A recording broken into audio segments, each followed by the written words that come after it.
here, just in case the queens need to go back and forth in this area. One creep tumor here, one creep tumor here, and they would connect, I do believe.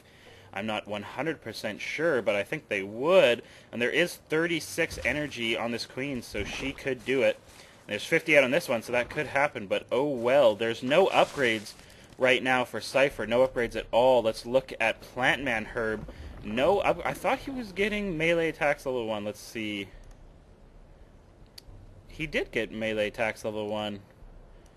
But wouldn't that mean there's a +1 there? Or no, I guess that's range. Where's a Zergling?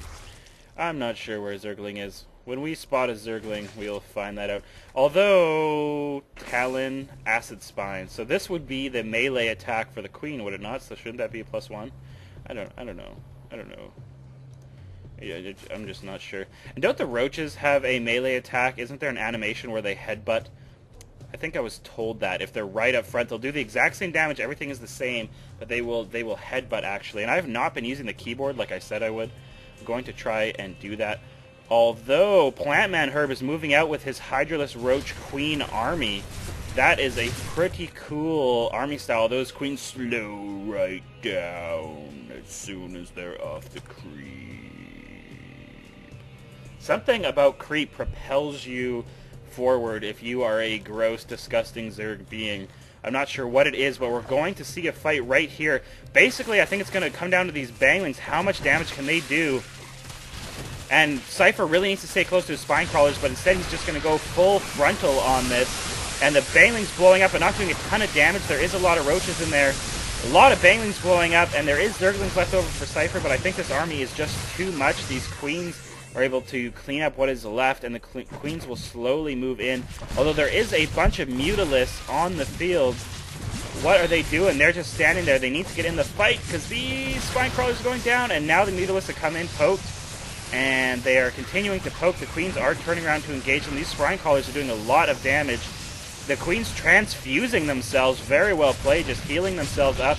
These two queens are so low, they need to get picked off. There's only 2 spine crawlers left. There goes one queen, there goes the second queen. And a transfuse going off just to give this queen a couple more seconds before she dies. And, ooh, did you see that? Something was sticking up out of that wiggling. That was weird. And we're going to watch these Zerglings speed across the map and try to do a counterattack. Although creep benefits both teams in this mirror matchup. Of course it does. Surrounding this queen will drop actually quite fast. I'm surprised at how fast it's dropping. Who wins, Hydralus or Zerglings? I would bet on the Hydralus, and if I did bet on them, I would have won, although I'm sure my odds wouldn't have been that good. These Mutalisks are trying to run in here and harass, and I had the wrong unit clicked. I wanted to follow them. There we go, now I can talk about them. These Mutalisks were flying in and harassing, and didn't accomplish too much, and now they're running away.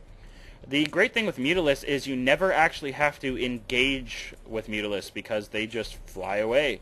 And I'm not sure if anything can catch up with them. Although we see another attack here by PlantManHerb deciding to hide behind this Minx statue.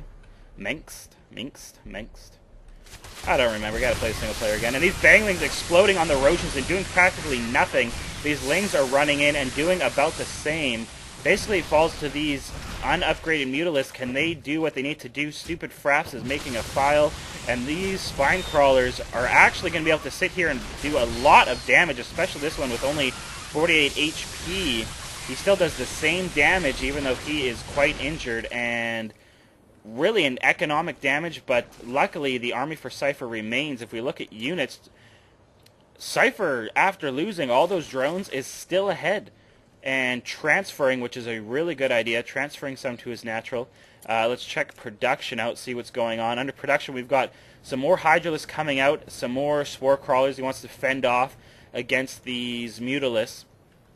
And we see a queen on the way. Scyfer did lose his queen in that battle, so replacing that. Really good creep spread here by PlantManHerb.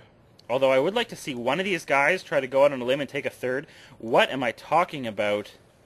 I missed that because I am a noob caster. Scyfer has taken a third, which is awesome. My queens, you watch Day 9 too. I watch some Day 9. I haven't watched all the Day 9s, and I don't get that Day 9 reference, so I must have not watched that one. I watched one last night. Oh, I can't remember what number it was, but it was Kiwi Cocky versus X-Lord or something like that. Oh my god, that was a fabulous game. And these Mutalisks are flying around picking off anything they can find and deciding that statue is not what they want. These Hydralisks are going to completely melt these Mutalisks, and this was a bad idea by Scyfer, losing all of his Mutalisks. Should not have engaged there. This Overlord is daring. Can PlantManHerb see this? We are on the camera view. He has absolute view of this, so I'm not sure why he's not trying to kill it. And apparently PlantManHerb watches Day9 quite a bit. Day9 is awesome. He is really cool. I enjoy...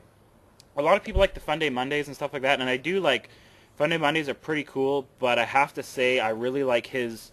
where we learn to become a better gamer, better than I like the Fun Day Mondays.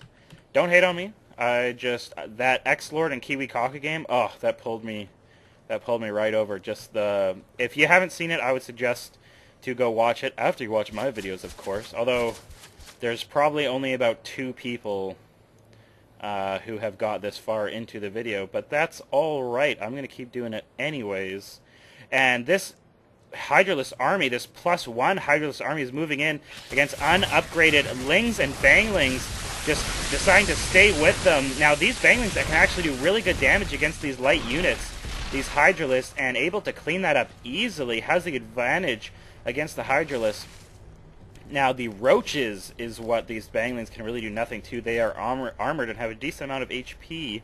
Now 14 Roaches coming out, so PlantManHerb realizing that the Hydralisk is not good in that situation and deciding to tech switch. The great thing about Zerg is build up those larvae. If you have the production building, you instantly have, not instantly of course, you have to have the economy and you have to have the larvae, but if you have those two, you have a total brand new army of whatever composition you want, and that is just fabulous because these Roaches are armored and have 145 HP and will laugh in the face of these poor little Banglings who will suicide themselves in. But this is a pretty decent army by Scyfer.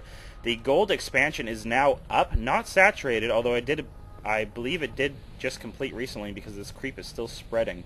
Am I right about that? Am I wrong about that? I don't know. And we do see Broodlords. I totally missed that on the production tab, probably because I wasn't looking. These Broodlords are so annoying. When you kill a Zerg building, it's actually really kind of tough to deal with sometimes, these broodlings, if your army size is really small. And we see these Roaches moving in. This is not the composition Scyfer wants to be fighting, although if they just run and don't attack, that is perfect. PlantManHerb rage quits. Why did he rage quit? I think he could have kept playing. Scyfer's macro was definitely ahead. I think Scyfer definitely had the upper hand in this game, although I don't know. I think PlantManHerb could have played it out. I think he should have. He has 400 minerals. He should have gone and taken a third and kept going with his compositions. Anyways, good game by both players. It was cool to see a good macro game. And hopefully we see some more Scyfer games. This was the first one. And PlantManHerb, if somehow you were watching this, good game, buddy. Keep playing, though. Don't quit. And I'm going to stop talking now.